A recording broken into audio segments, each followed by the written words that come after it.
this insult to our intelligence, note, I'm hardening up the language and the kaupapa, this slavish belief that we are somehow or other the world's best, world's leading fisheries management system, this gigantic lie that is the quota management system, that brings us to the other side of the legacy Sport Fishing Council kaupapa. On the one hand, we're trying to do things better, and on the other hand, we're saying, oi, it's no longer okay to put up with sustainable depletion. This system that has us all running around trying to achieve maximum sustainable yield. That's what the Fisheries Act is all about, entirely about directing the minister to allow for commercial fishermen to take as many fish as possible sustainably, which leads us to an unavoidable end game, sustainable depletion. How low can we go and hold it there without making complete fools of ourselves?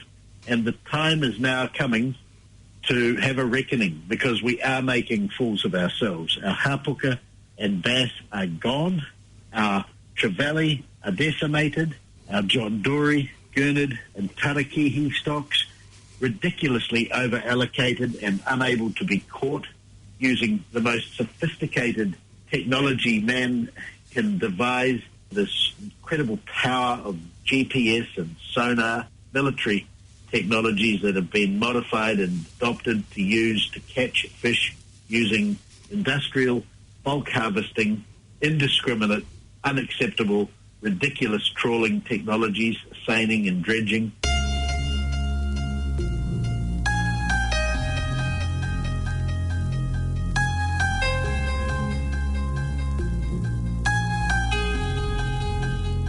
Hi, this is Bruce Lipton, and you're listening to Planet FM.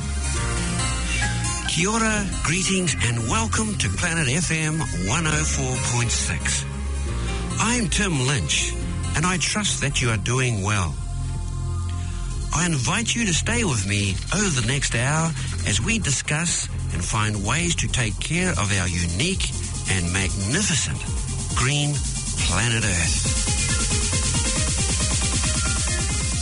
Kia ora, everybody. I have Scott Macindoe from legacy.co.nz. Scott has one of the widest and broadest understandings of the challenges with the fishing industries around the shores of New Zealand. His insights are profound. So kia ora, Scott. Kia ora, Tim. Thank you very much for having us back in your studio. I'm so pleased that you're here because we're getting to Christmas now and things are such that we are wanting to get the story out, what's happening in New Zealand. So, Scott, could you please tell New Zealanders a little bit about Legacy so that they get an understanding? We need more people to recognise what good works that Legacy are doing across the country.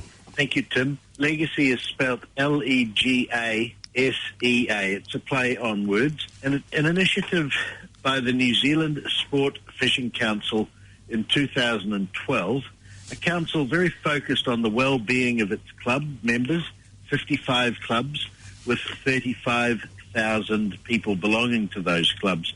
And we realised that we needed to get out beyond the clubs and concentrate, invest, if you like, in elevating public awareness and understanding of the issues that we're dealing with, and encouraging people to step up alongside us to help resource the advocacy that the council has delivered for nearly 65 years.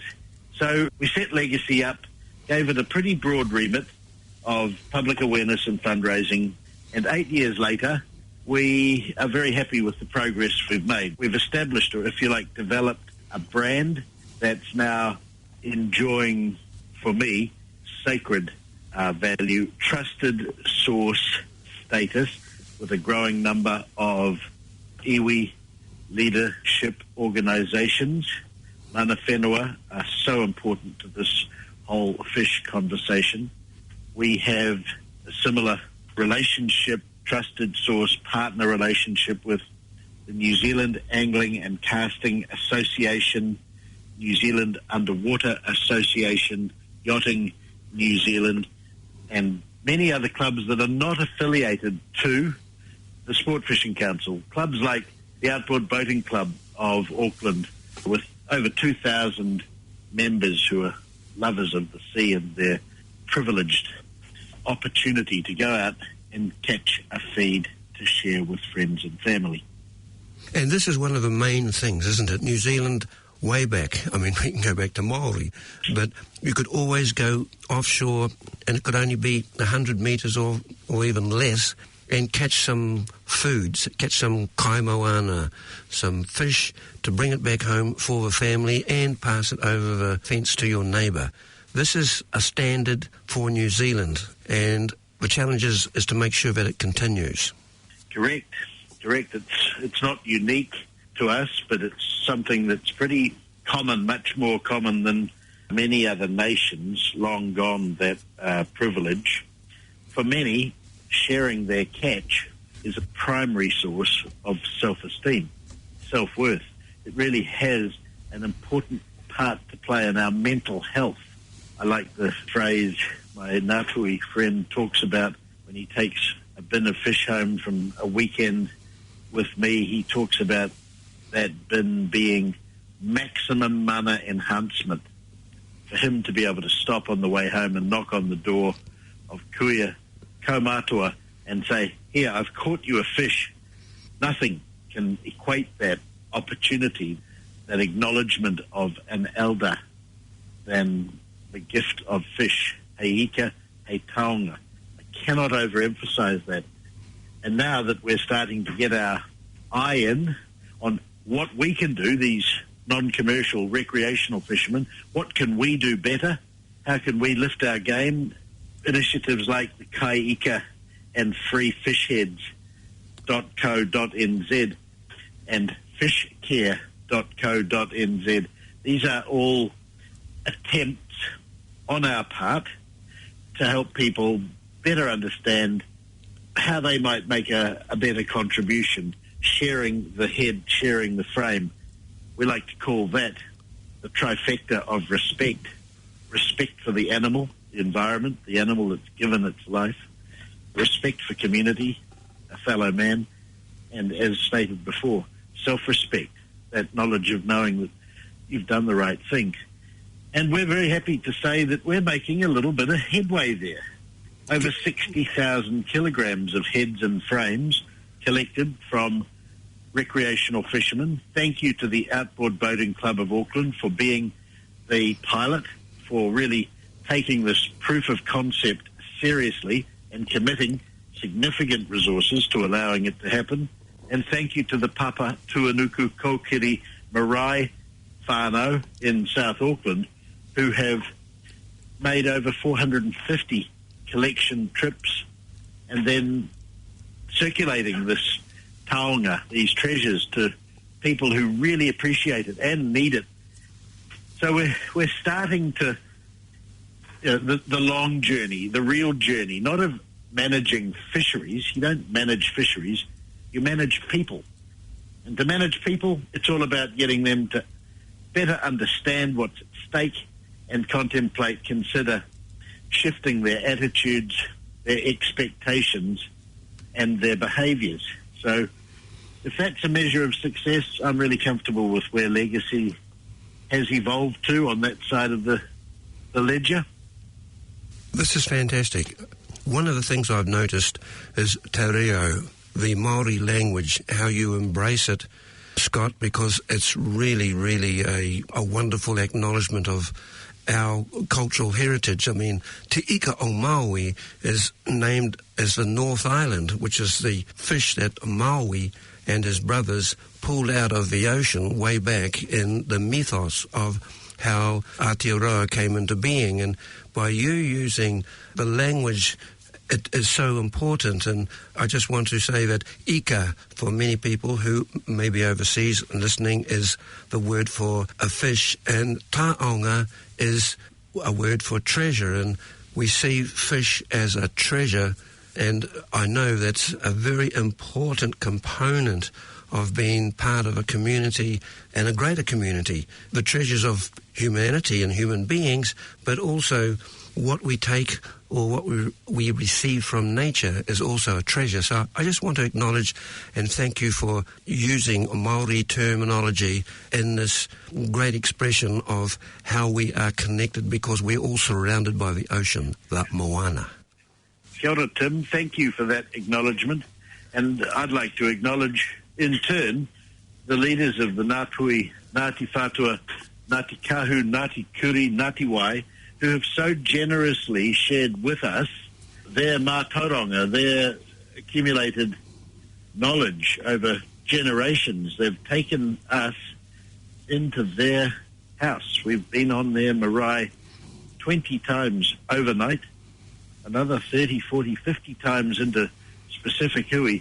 And in those marae environments, we have had the opportunity, us tauiwi, us other than Maori, to really learn and appreciate the realms, if you like, the phenomena of the manakitanga, kaitiakitanga, rangatiratanga, essential value systems that drive te ao Maori, the Maori world view.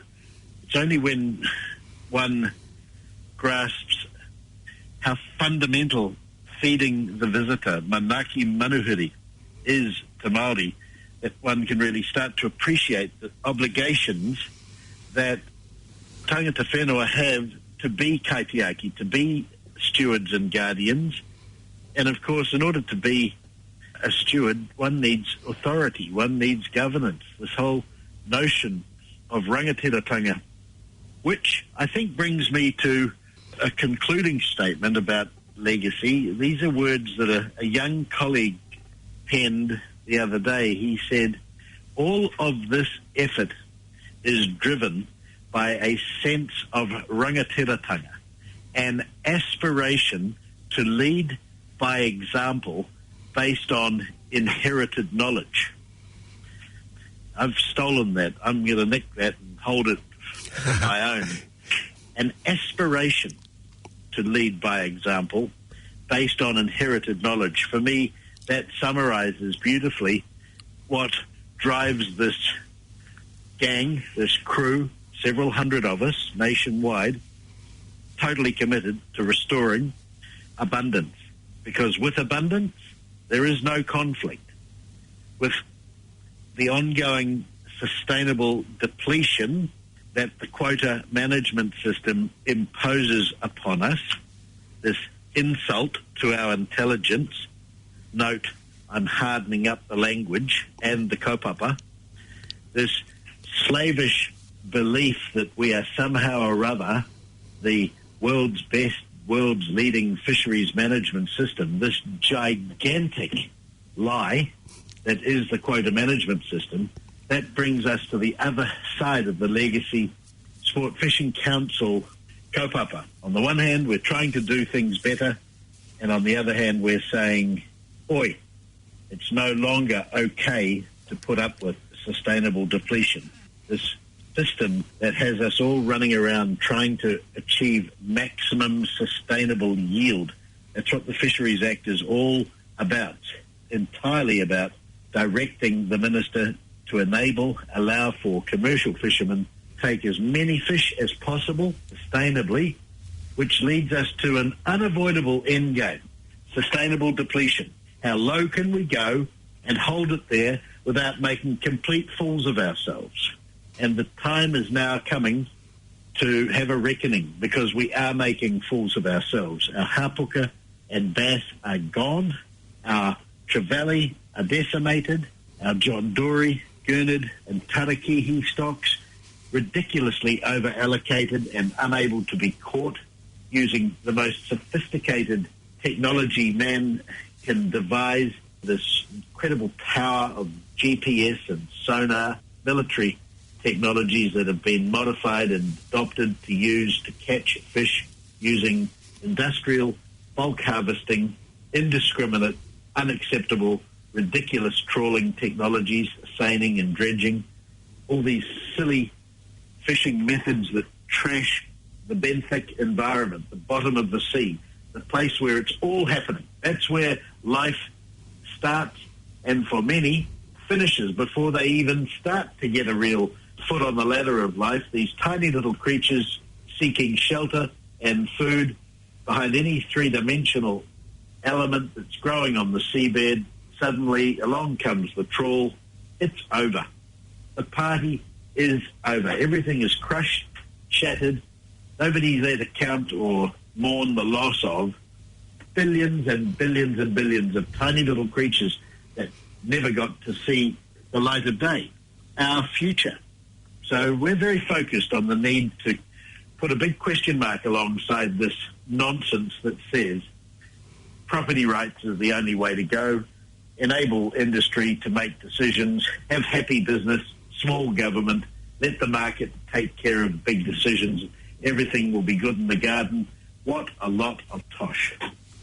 Thank you for that really strong statement there, Scott. I nearly jumped in and said lie just when you were going to say lie, because I too have seen this ongoing distortion from what I gather, the commercial sector have got 94% of the fishing take from the ocean, and they're wanting even that other 6% for themselves. And so I can see why you are wanting so many of the New Zealand fishing folk to really get organised to make sure that we start to take back our power, and particularly make sure that the government alters the whole game plan because there's one thing that they're missing, and it's the commons. The commons belong to the people. The oceans actually belong to the people. And once upon a time, the airwaves all belonged to the people, and all the forests and the rivers had a common ownership by the people. There was no private enterprise and anybody putting a fence around their place.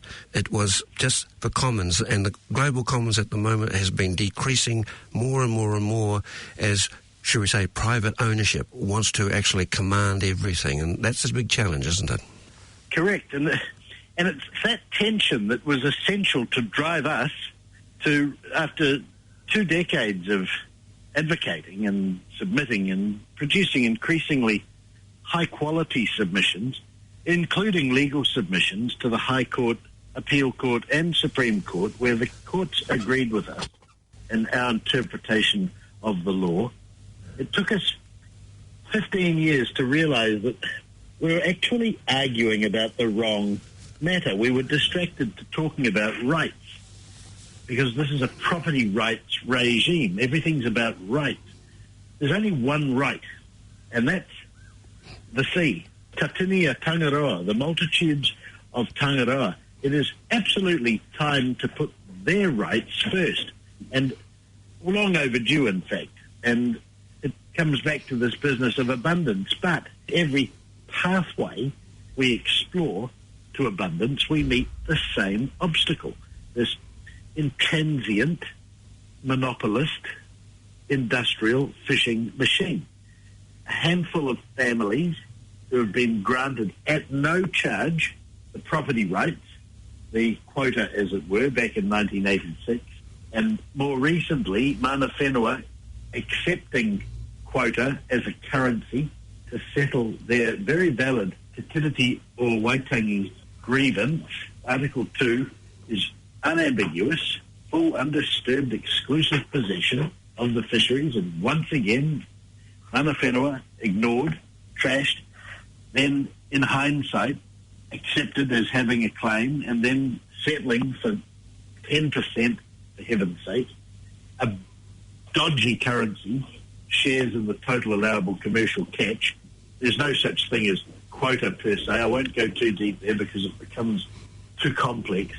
But the asset class that Maori now have to administer and manage are called shares in the TACC, shares in the total allowable commercial catch of over 600 different fisheries spanning 90-plus species, many of which they've never seen. They're deep water animals, especially in the north, the northern iwi, with large numbers of people and relatively small populations settled for far too much deep water fish. And now, 20 years later, the settlement's proving to be pretty suboptimal.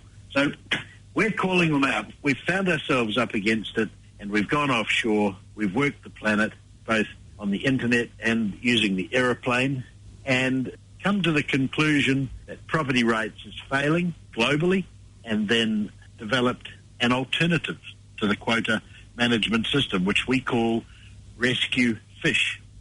Now, this policy setting, we believe, has the certainty of rebuilding abundance, restoring a healthy inshore commercial fishing fleet, whānau businesses, small scale. Know your fishermen. That's going to be a catch cry. You heard it here first. Know your fishermen. Know how that fisherman goes about catching their fish. Know what the conditions are that that fisherman has to comply with. And then buy that fish off that fisherman. And the more that fisherman can sell it to you, the better. That means the more resource rentals that fisherman can pay the government, which means the quicker we can pay off the debt that we're going to have to incur to buy our own fish back, to buy out this quota management system, and then see a proper return to mana whenua on their interest in these fisheries. And above all, let's get mana whenua on the top table. Let's give them the real rangatiratanga that they've never secured under the existing settlement arrangements.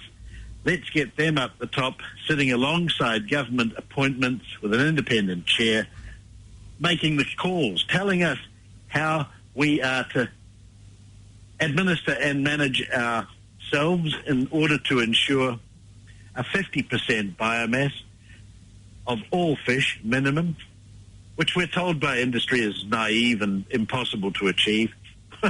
Well, we know it can be achieved. We just have to stop killing all these animals for a little while and let these remarkable creatures restore and recover. Well, the word rahui, R-A-H-U-I, that resonates with me so well that all I'm saying now when I'm meeting people down on the beach or fishing or Maori, I'm saying rahui, rahui, rahui. Allow something to regenerate. Don't fish that area for a specific time, a month, 6 months, a year. Allow all the fish or the kaimawana to recover, to rebuild up itself, restock itself. We just had the privilege of participating in a hui at Tauwhara Marae in Waimate North last weekend. Ngā Kaitiaki, the representatives of 11 marae in the Bay of Islands, coming together to determine a new bylaw for their mātaitai, their customary fishing reserve on the Purirua Peninsula, the Tapuna Inlet. It's called the Tapuna Mātaitai. Now, Ngāpui are very clear. We will not manage these matters without our recreational and environmental brothers in the room with us. They're fully inclusive. So this was the most recent of many hui. This has been going on now for 12 years. We've finally got a new bylaw on the table, and that is to rahui any harvest of kutai, the mussel, the number one delicacy that these marae are known for, which they have historically and customarily harvested from the Black Rocks, among other places, in the Kirikiri Inlet. Now, these mussels have been devastated. There's both overharvesting and environmental factors in play.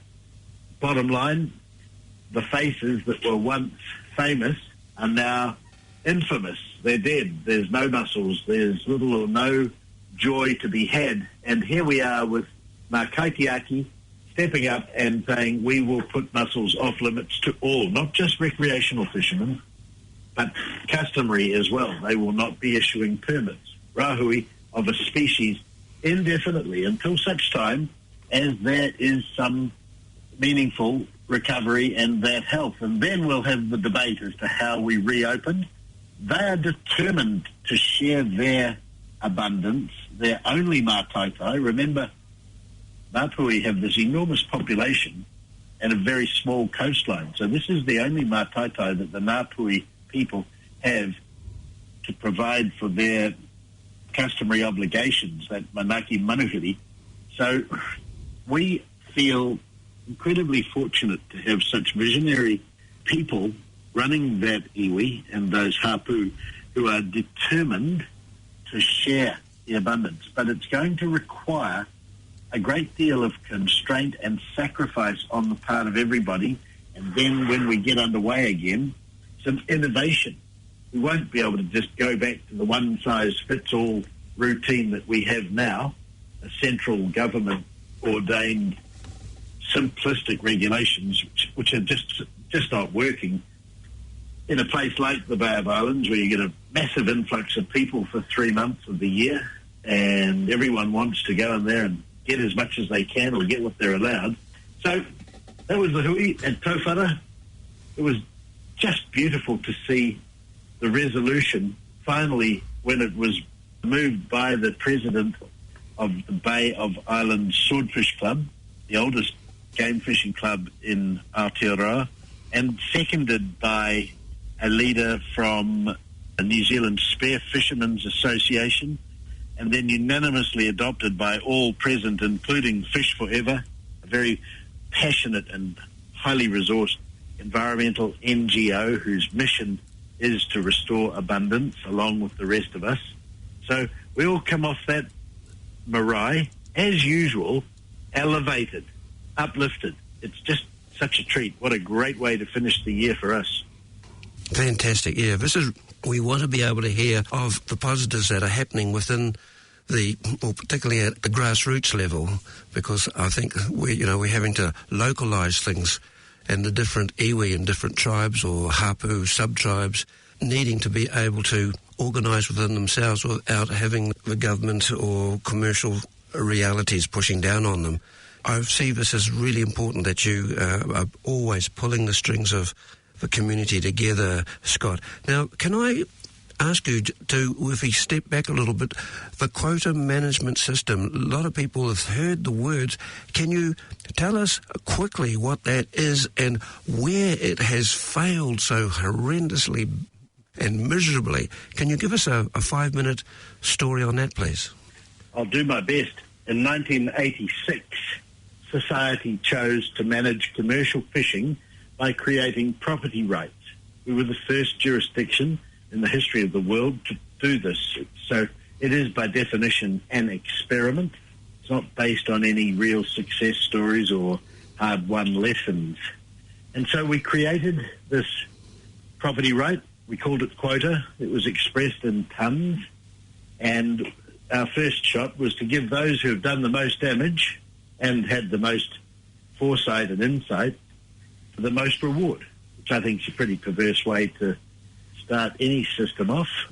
So a bunch of corporates cleaned up. Fletcher, Fishing, Carter, Holt, Sanfords, Watties, the usual suspects, Tallies.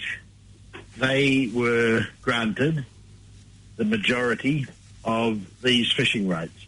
They were granted these fishing rights on the condition that the risk remained with the Crown. If any reductions were required for any reason, compensation would be paid to these people. And by the same token, if there was additional yield available, those organisations would auction themselves and bid to buy that additional quota. The quota attracted resource rentals. Resource rentals, if you like, the same as freehold versus leasehold land. So it was always a leasehold property as it was envisioned, therefore never going to attract great big capital values, which you can see when you look at land that you have to pay rent on, lease rent. It's never worth as much as freehold land. And there were aggregation limits, 10%, a maximum of 10% to be owned by any one organisation. So in good faith, under the Longi government, we set up this privatisation. Maori immediately injuncted it and said, "Oi, you can't do that. We've got a treaty here and you're completely ignoring us." And the courts agreed. In 1989, an interim settlement was arrived at, and in 1992, a full and final settlement occurred. But in between there, the infamous 1990 amendment, which is really dodgy behaviour. No select committee, no proper democratic process.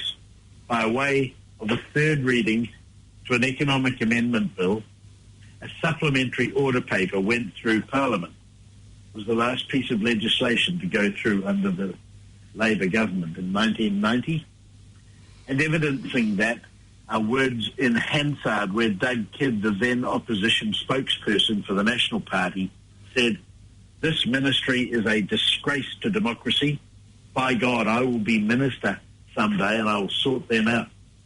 Sure enough, he was minister about 6 months later, and he spent the next 6 years trying to sort them out. It was a real epic struggle for him to get the Fisheries Act 1996 over the line. I'll just return to what happened in 1990. Remember, we set this quota management system up with tons of fish and the risk remaining with the Crown. Well, that got turned inside out. The tons vanished and they were replaced by this thing called total allowable commercial catch, and each fisherman or company received shares, a proportion of the total allowable commercial catch. So they no longer stood alone. They were all going to rise or fall together. The risk switched from the Crown back to the fishermen. So no compensation for any cuts required for the purposes of sustainability, and no charge for any additional yield. And resource rentals vanished. And so the whole nature and extent of this property right called quota changed fundamentally under the sheets, out of sight, without any public input whatsoever. So from that day forward, we've seen, and the aggregation limits, death by 1,000 paper cuts. We've never seen an aggregation limit application turned down. So we now have almost all of the quota owned by a dozen entities. And these are monopolists. Their job is to maximise the ownership of access rights. And as a result, we've got endless perverse consequences. The fishermen themselves don't own shares in the total allowable commercial catch. They're competing for what's now known as annual catch entitlement.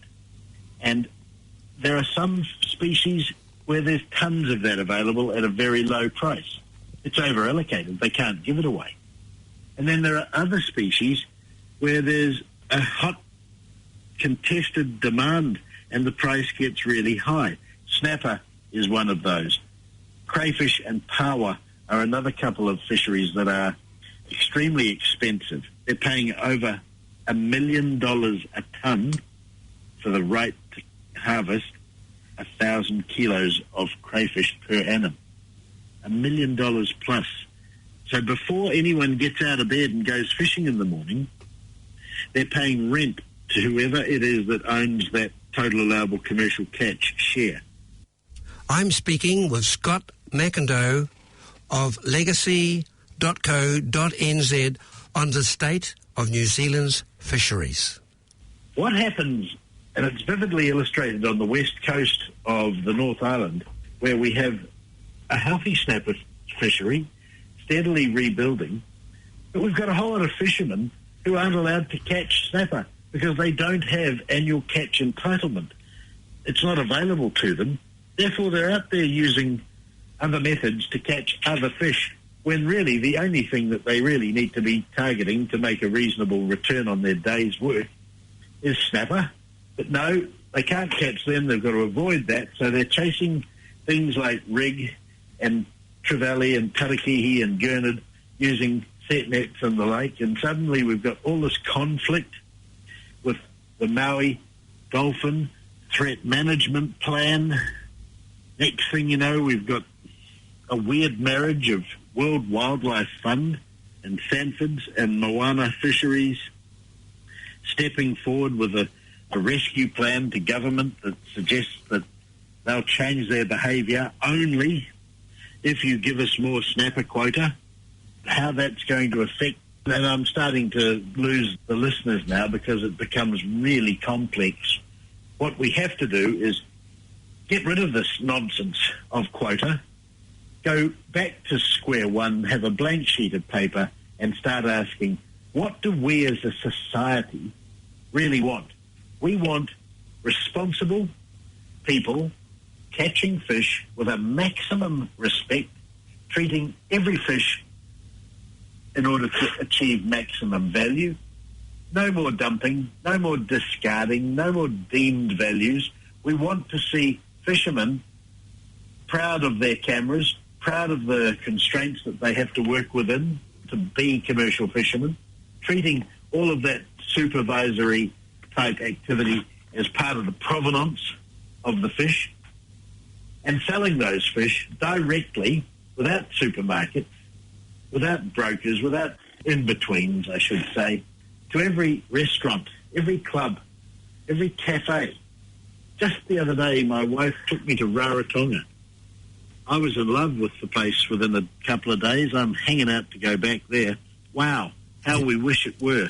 Everywhere I went, I was able to buy fish, freshly caught local fish, served, as they call it, ikamate. Wow, that's the real deal. Affordable, super healthy. Now, no quota management system, just common sense.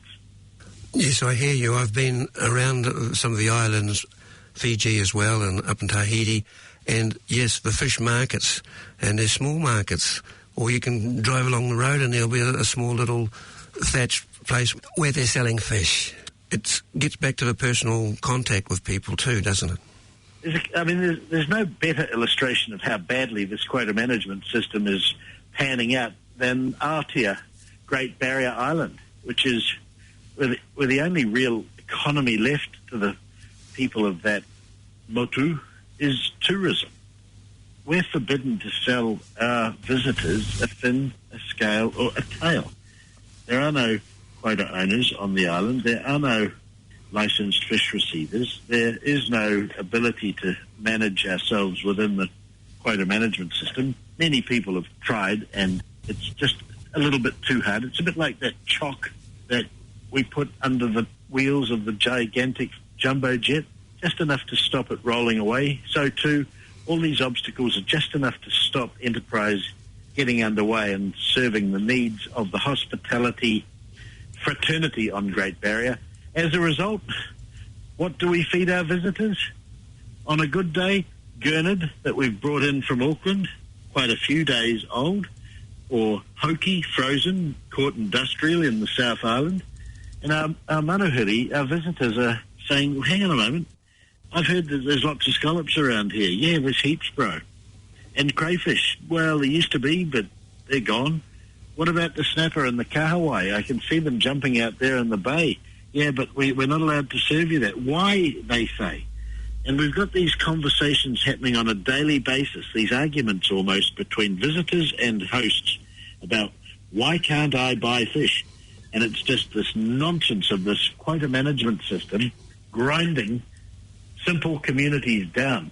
You can count on one hand the number of outlets where you can buy fish from the fishermen, up to the Macindoe wharf, to the iconic fish and chip meal with the fishing boats tied up in the background, or down to Fleur's place in the South Island, where the wonderful Fleur has got a handful of shares in TACCs and some cooperative fishermen. Where else? Can you name a place where you can go and know your fishermen and buy a feed of fish and chips and take some home? Not now, Scotty, but I used to know it when I was a kid, when I used to go to the beach way back in the 50s and the 60s. So another vivid example of where the system is letting us down is as the minister and his officials strive to reduce allocations. Now, right now, the iconic inshore fishery, Tarakihi, is under great stress. It's decimated. We've got the Seafood New Zealand, the spokesperson, representative organisation for all of fishing industry, spending vast amounts of money on television right now, educating the public about exploitation rates. Many of the listeners will have seen the advertising saying, we know how many fish there are, the fast-growing hoki, we only take 10%. It only lives for 20 years, and we can afford to take 10%, and that way we'll ensure there'll be a healthy population. And then they talk about the slow-growing orange ruffy, living to up to 100 years. We only take 4%. And then in the same breath, at the same time, in fact, even before they produce that propaganda, those same people are putting a plan to the minister to rescue tarakihi, a recovery plan. And they know the tarakihi is a slow-growing fish. It lives for 40 years. It grows to less than the weight of a fully grown hoki. So you'd expect an exploitation rate to be somewhere between 4 and 10%, maybe 5, 6, 7%, if it's a legitimate recovery plan tabled in good faith by industry to the minister. We were shocked to learn that their plan had an underlying exploitation rate of over 25%. This is how we're going to rescue tarakihi, Minister. We'll take this already distressed, decimated stock, and we'll catch 25% of it this year, plus natural mortality, which is between 5 and 10%. And next year we're going to take another 25%. So we're down to half of an already decimated stock.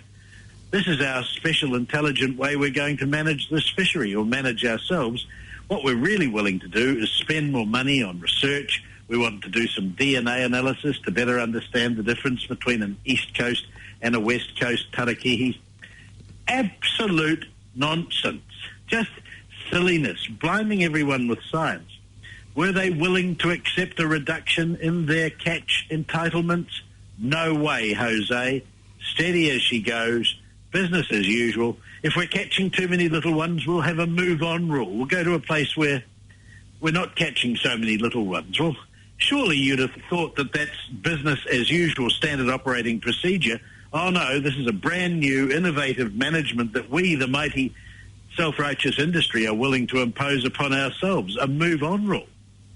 I mean, they're treating us as if we've just come down the last rain squall. It's quite an insult to our intelligence. The minister took all that into account. We submitted pretty sternly. And then he adopted their plan, shaved 10% off the total allowable commercial catch as a precautionary measure. What was he thinking? Well, he's desperate to get cameras on those boats. That really is Stuart Nash's number one mission, and I respect him for that. And on this occasion, the plan that industry offered included some camera progress. We'll move forward on cameras. So he's seized that opportunity. Next year, we'll see if he's really made for the job, because by then we'll have a great deal more information. We'll know whether they were sincere or not with their offer to get stuck into the camera program. And by then, I don't think it's going to be a very happy story that the Taraki stock assessment has to say. So at that point in time, the roosters will be coming home to perch, as they say. So those are a couple of relevant and topical reasons why we believe that this current management setting, the quota management system, is not fit for purpose. It's past its use-by date, and we're now calling on mana whenua, industry and government to stand tall, show us some real spine, and allow for a complete feasibility study to be undertaken on this alternative, which I covered a little bit earlier. Against, because I want to ask, lobbyists obviously have got the power, and there are gatekeepers within Parliament. You can't actually get to the top people who make decisions. I'm involved with a whole lot of friends there, and we always get blocked out. We can never really get to the decision makers at all, solely because the lobbyists have got so much money and power and position. Well, we certainly experienced that for a long time when we found ourselves with no choice but to challenge the Labour Minister of Fisheries, David Penson-Pope, their ministry and industry took that opportunity to pretty much, as you say, shut the door, and we didn't really have access of any merit for the next 10, 11 years.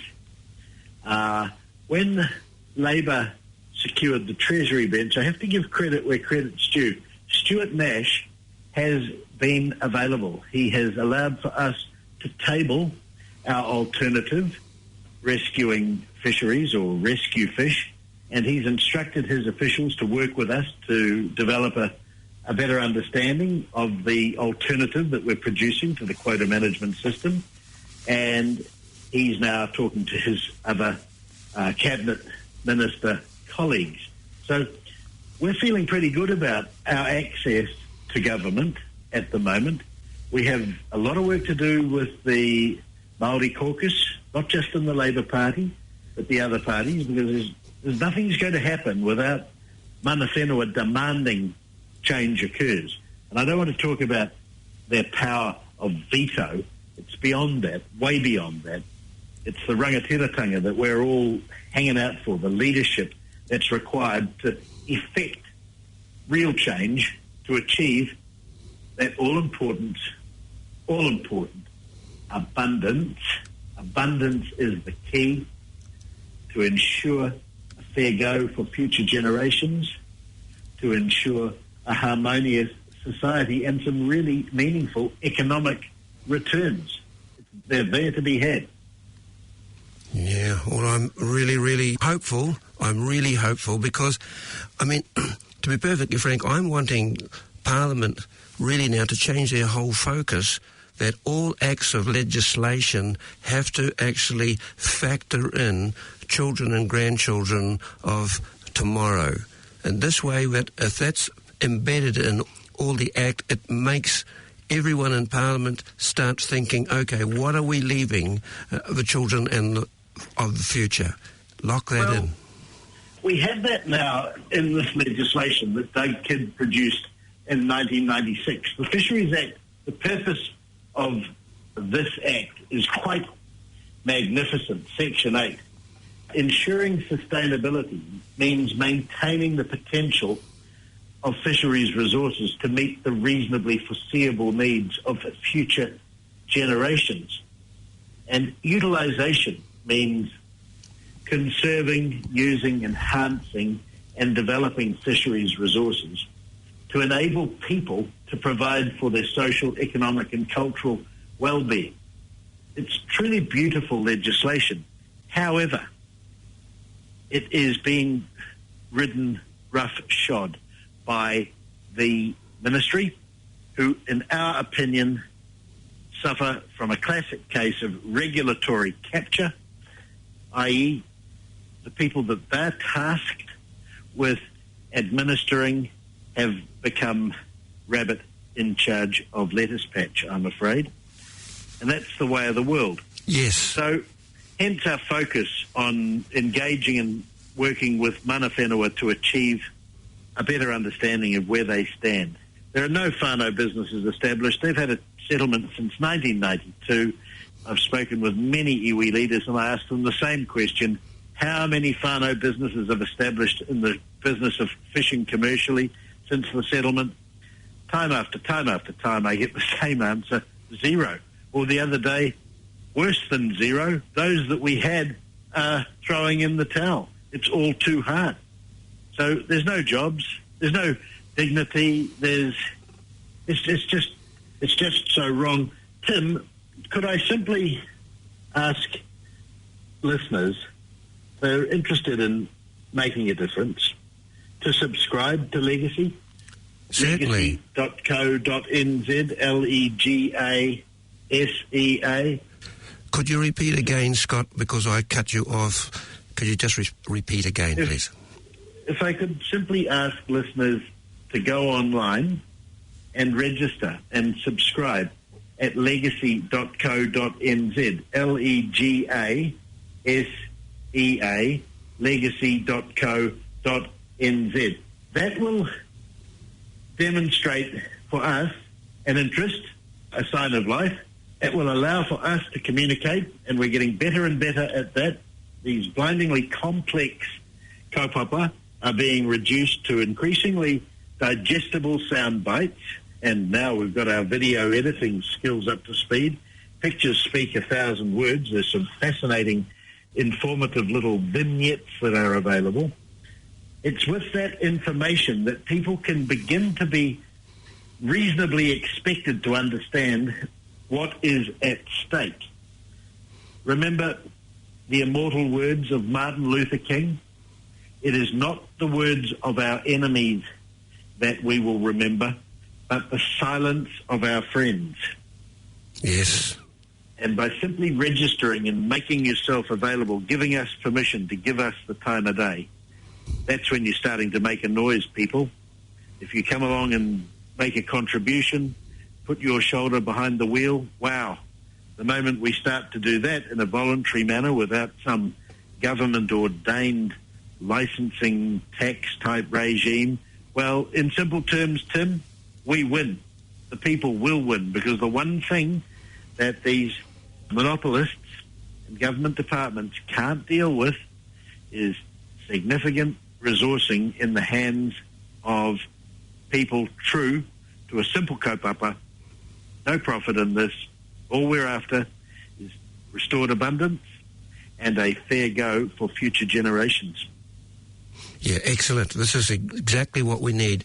Everybody needs to localise where they are, but as you say, join with legacy so that they've got an overarching understanding of what the issues are up and down the land, and be involved. And I mean, I can't say fishing is a grassroots process, but as I work on the land a lot in gardening and farming, etc., I call these things grassroots, but this is what it is.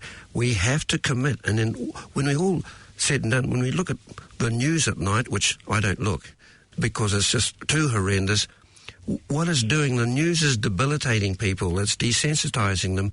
And so the best thing is cut off from that and just go and start talking with your neighbours in your neighbourhood and your community and start sharing that way. And then you'll find, in actual fact, there's good people everywhere. We're surrounded by good people, and all we do, when we do find out that they've got these skills or they've got this knowledge or they want to be able to do something for the future, that's when they come together. And I'm, really keen to see this happen here. And I think the fact that New Zealand is only, 100 plus k's away from the ocean in any area, it's about 200 we're always close to the water. We've always got that affinity with the moana. And I think the fact that we can come together on the seashore and work together to make sure that we have fish for tomorrow. Beautiful. Thank you, Tim. So what percentage of the fishing industry, right at the top, there must be only a couple of hundred people really running that whole thing, and then there's the Ministry of Fisheries, and they obviously got a revolving door some system like that.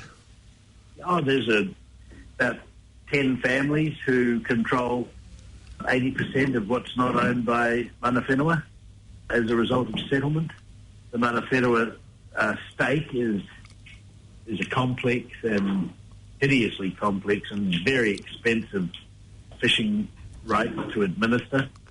There's just a handful of families, very wealthy families, I might add, who are not willing to embrace the change required to restore our fisheries. They've been plundering it for 50 years at no charge. 400,000 tonnes a year we give them at no charge. There's no resource rentals, nothing.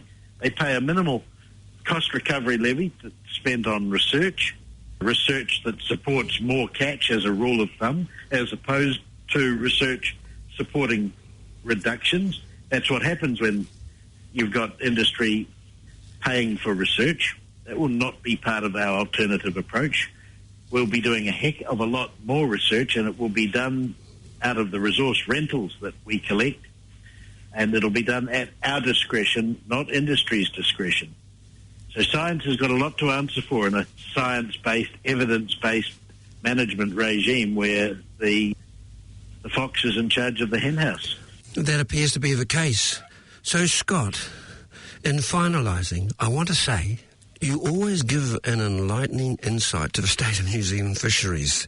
And this one actually lifts us to another level. We have got so much to take in and organise and really, as you say, get involved with legacy, because this is obviously the best avenue for us to have what I would call a level playing field so that we can actually initiate change. And so in the last few seconds, can you say, is there anything else you want to just drop in? Yes, please subscribe to Legacy. Join a fishing club. Clubs are beautiful. Clubs are where we nourish one another. Clubs are where we share. We share time, we share tips, we share space. We give each other the time of day. Clubs across the board, be they fishing clubs, bowling clubs, golf clubs, I don't care what. Join a club, be part of a club, give one another the time of day. Join a committee if you're feeling really brave. See what a bit of decent governance feels like. So stand up, speak up, be heard. Excellent. Scott, thank you so much. This has been riveting. Greatly appreciated. You're welcome. Greatly appreciated. Ka kite anō. Thank you, Tim. Ka pai. Kia ora, bro. Bye-bye. Bye. That was Scott Macindoe of legacy.co.nz. Kia ora, everybody. Hi, this is Tim.